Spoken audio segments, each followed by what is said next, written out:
Being able to pay rent and being able to move are two completely different financial abilities. And the security deposit is the reason. Here is the situation nobody warns you about. There is a better apartment across town. Cheaper, even. You could pay its rent every month without breaking a sweat. And you still can't take it. Because moving does not ask you for next month's rent. It asks you for a pile of cash, all at once, up front. A new security deposit, first month's rent, application fees, movers. Meanwhile, your old deposit, $1,000, $2,000 of your own money, is locked inside your current lease. And by law in most states, your landlord has weeks to give it back after you leave. Read the timing carefully, because the timing is the whole trap. The new place needs your money before you move in. The old place returns your money after you move out. So for one brutal stretch in the middle, you need two deposits worth of cash to exist at the same time. Yours and yours again. That is the core of this video. The deposit is refundable, but it is never refundable when you actually need it. And there is a deeper layer we will reach before the end. Because that wall of cash does not just make moving hard, it quietly changes the price of staying, in a way your landlord understands much better than you do. This trap has a very specific ritual, and you may recognize it. It is a Sunday night. Your lease renewal is sitting in your inbox with a rent increase, so you open the listings, just to look. And there it is. A place with more light, a shorter commute, and rent that is $75 less than what you are paying now. You do the monthly math. Easy, you qualify. You could live there. Then you do the other math. Their deposit, $1,500. First month up front, $1,500. Application and admin fees, a couple hundred. Movers or a truck, a few hundred more. Nearly $4,000 due in the next few weeks. And your own $1,500, the deposit you already paid years ago, will not come back until roughly a month after you hand over the keys. You close the tab. Notice what just happened, because it is genuinely strange. You are choosing to pay more rent for a worse apartment. Not because you love it, because the cheaper option has a $4,000 door. Millions of renters live exactly here, in apartments they could leave on paper, behind a wall of timing they cannot climb. The rent was never the problem.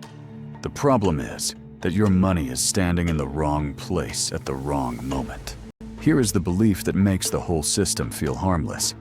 The deposit is my money. It comes back. So it is not really a cost. That belief is half true, and the false half is expensive. Yes, the deposit is refundable, eventually. Usually, minus deductions. But refundable answers the question, how much? It says nothing about the question that actually rules your life. When? Money is not just an amount. Money has a location and a schedule. $1,500 arriving in 4 weeks is a completely different object from $1,500 in your account today. One of them can sign a lease.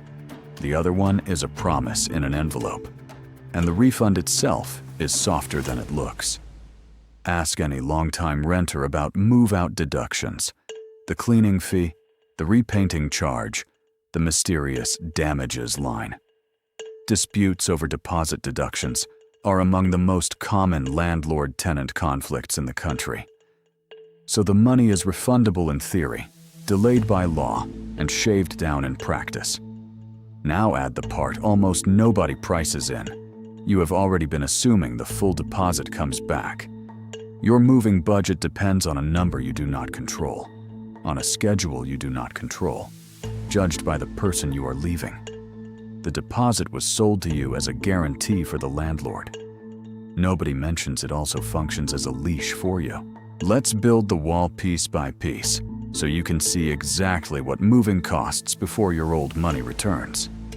Say your rent is $1,500, and the new place costs about the same. New security deposit, $1,500.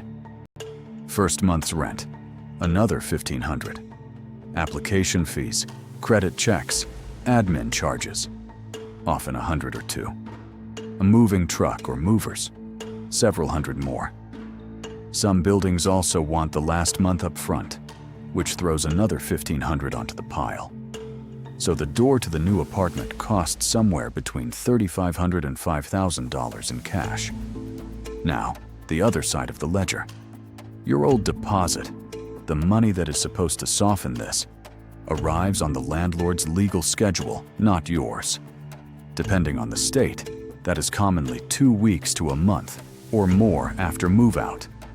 In other words, every dollar of help arrives after every bill is due. Here is the sentence to hold on to. Moving does not cost $4,000. It costs $4,000 this month. And that word, "this," is what breaks people. Because most household budgets are built to survive amounts per month, not amounts at once. Federal Reserve surveys have repeatedly found that a large share of American adults would struggle to cover even a few $100s of unexpected expense from savings. Against that reality, a $4,000 wall is not an inconvenience. For the median renter, it is a locked exit. Watch this play out in one person's life. Aaron rents a one-bedroom for $1,600. The building is fine. The landlord is slow. The commute eats an hour a day. Her renewal letter arrives. Rent is going up to $1,680. So Aaron does the responsible thing. She searches, and she finds a place 20 minutes closer to work. Newer kitchen, listed at $1,550. Cheaper than her current rent, let alone the new one. She has a steady job. She qualifies easily. She calculates the move. Deposit, first month, fees, truck. About $4,200 due within a month. Her savings, about $1,900. Plus, in theory, the $1,600 locked in her current deposit. On paper, she almost has it. In reality, the $1,600 will not arrive until weeks after she needs it, and after her landlord's walkthrough decides how much of it survives. She asks the new building if the deposit can be split into payments. No, and the unit will not stay open long. Good ones never do. So Aaron signs the renewal. Another year, at $1,680 for the worse apartment. Run her numbers. Staying costs her an extra $80 a month, nearly $1,000 a year, versus the apartment she actually wanted, which was cheaper. Erin is not bad with money. Her money is simply imprisoned in the exact shape that makes leaving impossible. Enough to almost move, never enough to move now. Here is where this stops being one unlucky season and becomes a loop. Erin's plan, everyone's plan, is simple. Save up this year. Move next year. Reasonable. But look at what the next year actually does. The rent hike she just absorbed eats $80 a month of exactly the spare cash that was supposed to become her moving fund. The wall's toll is collected from the savings meant to climb it. Meanwhile, the wall itself grows. Deposits scale with rent. Every year, rents rise. The cash needed to move rises with them. First month, deposit, everything. All indexed to a market that is climbing while your savings crawl. And the calendar plays its part. Renewal letters commonly arrive with 30 or 60 days to decide. 60 days to assemble $4,000. Find a unit. Apply and coordinate 2 leases while working full-time. The renewal, by contrast, requires a signature. So each year, the same quiet auction happens. An enormous, immediate, complicated cost against a small, familiar, one-page cost. The hike wins. It is designed to win by the arithmetic itself. A landlord does not need to charge you less than the apartment across town. They only need the increase to be smaller than your wall. Next year, I'll be ready, Aaron says. It is the renter's version of just one more year. And the system quietly makes sure that next year looks exactly like this one.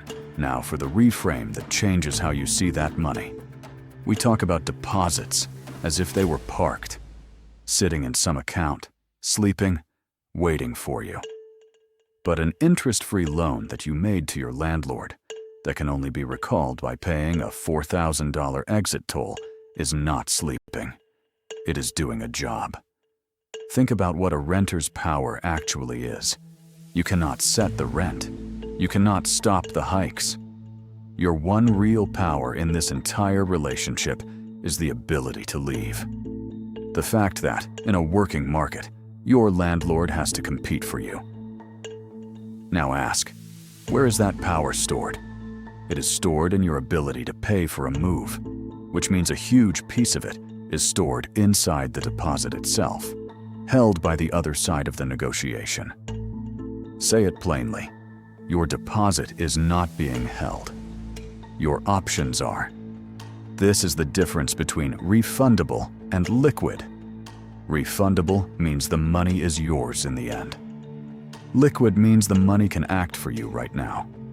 The deposit is engineered to be the first and not the second. Yours legally, useless practically, for exactly the window when you might use it against the person holding it. No one needs to twist your arm to make you stay. The system simply keeps your leverage in escrow and lets the renewal letter do the rest. So how do you fight a wall? You measure it before it is in front of you. A few concrete moves. First, compute your true moving number today, not when a renewal letter panics you. New deposit plus first month, plus fees, plus movers, using real listings in your area. Write the number down. That figure, not your rent, is the price of your freedom to leave. Second, look up your state's deposit return deadline. It ranges roughly from 2 weeks to a month or more. That number tells you exactly how long you must float 2 deposits at once. Third, protect the refund itself. Photograph the apartment the day you move in and the day you move out. Request the walkthrough. Deductions thrive on missing evidence, and every deducted dollar makes your next move more expensive. Fourth, when apartment hunting, ask about deposit alternatives.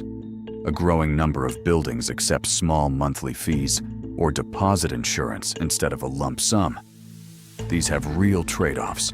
The fee never comes back, but they can dissolve the timing wall when timing is the enemy.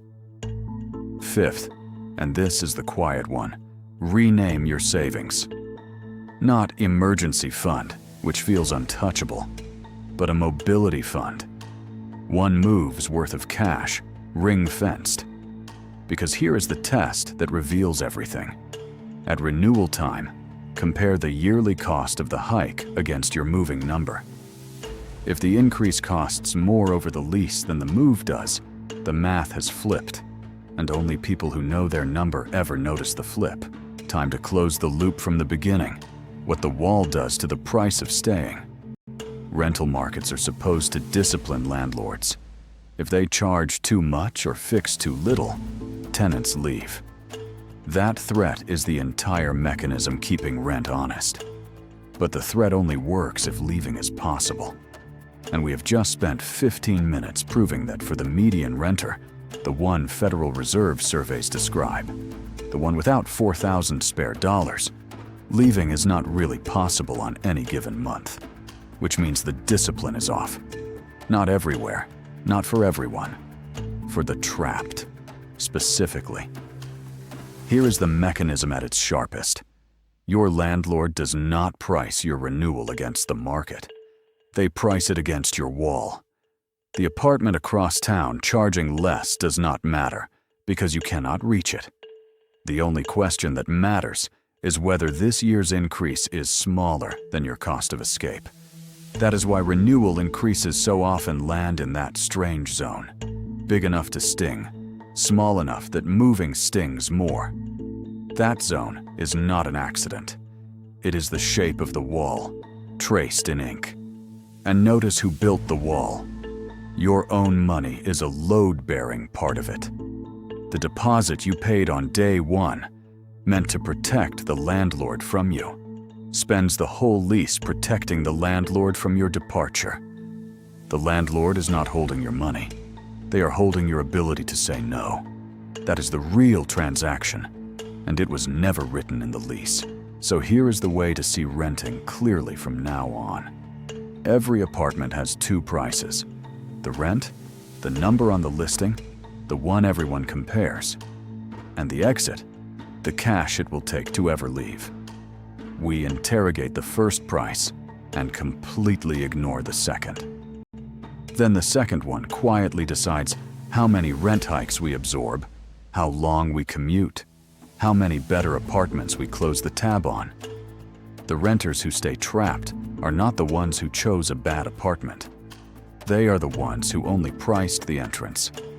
So the question when you sign a lease is not just, can I make rent every month? You probably can. The question is, the day this place stops deserving you, what will it cost to act like it? Know that number. Build toward that number. Because the rent measures what you pay to stay. The exit measures whether staying is still a choice.